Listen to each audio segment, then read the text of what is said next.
Now, when you think big American cruisers, the first image that comes to mind, obviously, is Harley Davidson.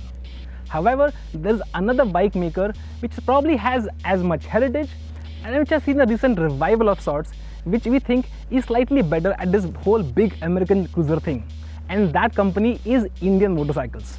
Now, Indians bikes have been available in our country for the last couple of years, and the latest bike to hit our shores is their flagship, the Roadmaster. So, what exactly is the Roadmaster? Let's find out. The Roadmaster is the fully loaded version of the Indian Chief, the bike that was at the heart of the company's revival in 2013.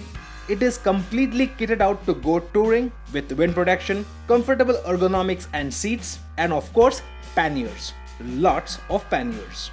Apart from the two at the side, you get a large trunk at the back which doubles as a backrest for the pillion and can swallow two full-face helmets whole. That's close to a whopping 140 liters of storage.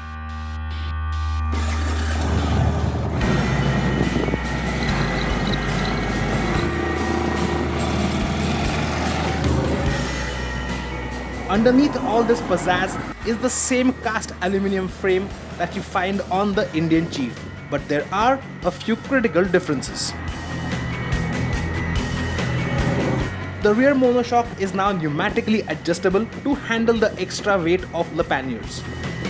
Ride quality is supple for the most part, but over really broken tarmac, it does tend to crash a bit. And to keep steering feel light, compensating for the weight of the gigantic front fairing, the rake angle has been pulled in to 25 degrees.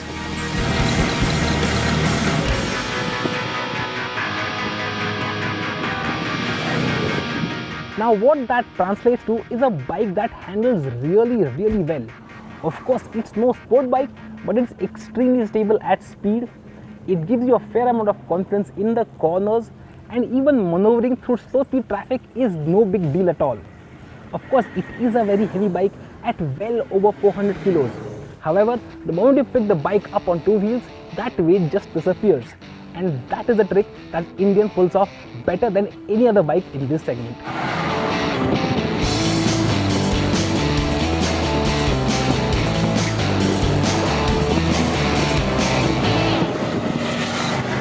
Now, normally, I would never trade riding a bike to sit pillion. However, on the Roadmaster, I think I have to make an exception. Thanks to its ample seat, big back support and armrests, sitting pillion for long durations, even for large size passengers, should be no problem at all. The Roadmaster seems like the perfect motorcycle for two-up highway touring. Now, while this awesome back seat is the real highlight of this Roadmaster, that's not all. It's jam-packed with features that will make most cars feel inadequate. Apart from all the panniers being remotely lockable, either using a button on the tank or the key fob, there are a host of features to keep you happy on long journeys. The Roadmaster gets a 200-watt audio system with radio as well as Bluetooth connectivity. It can play music either into a wireless helmet headset or even through the speakers in the front fairing, which are surprisingly audible even at triple-digit speeds. Apart from that, you get a remotely adjustable windshield, tire pressure sensors, and even cruise control. Now, all that the Roadmaster is would be for naught if it didn't have a good engine. Thankfully, that's not an issue at all, because this Thunderstroke 111 V-twin really is a gem of a motor.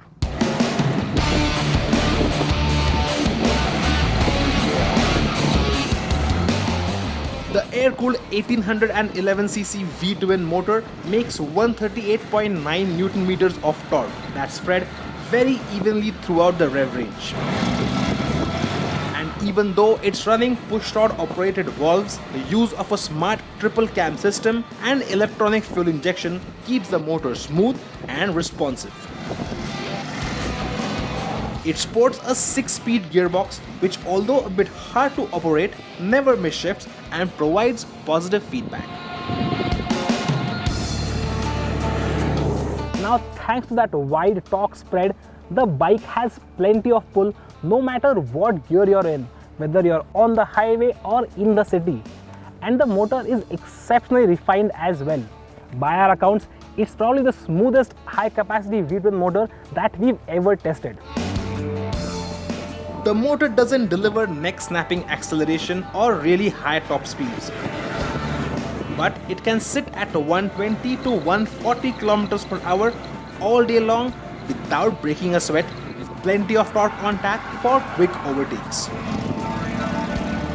And to slow things down, the ABS-equipped dual front brakes do an exceptional job, considering just how heavy this bike is.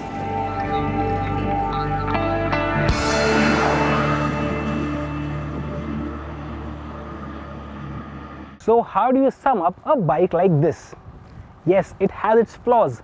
It's big and bulky, it rides a bit harshly over sharp bumps, and it's pretty expensive, rupees 38 lakhs ex-showroom. However, there is much to like about the Roadmaster, especially just how easy it is and how much fun it is to ride. And of course, it's just oozing with character.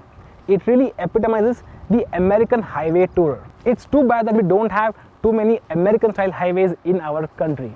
However, if you wanted to get your motor running and head out on the highway looking for adventure in whatever came your way, you can't do better than the Indian Roadmaster.